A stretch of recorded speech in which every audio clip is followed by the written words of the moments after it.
Unlike the analog one where we had only two terminals that we easily connected, this has two terminal blocks. So the first terminal block has two terminals, and then the second terminal block has three terminals. If you look here, this is auxiliary power and it takes 220 volts. So it means that whatever panel you are wiring and you want to place this digital panel voltage meter on, that panel must have a neutral available. Even if it is a three-phase panel, you must make neutral available to enable this panel voltmeter to work properly. Because this auxiliary power here means that if this is not connected, you cannot get any reading on your panel meter. So let's see how that is done. We connect neutral here and then live here. This is 240 volt AC, so we have live and neutral. So that is our auxiliary supply.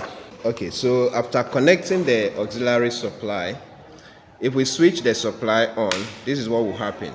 The face of the meter will light, but nothing will read. Though we have connected 240 supply to it, but that supply just gets the meter ready for reading. So it simply means that if we are connecting this panel in a single phase system, our neutral comes here, and then live comes here. So we have live, we have neutral. This is auxiliary.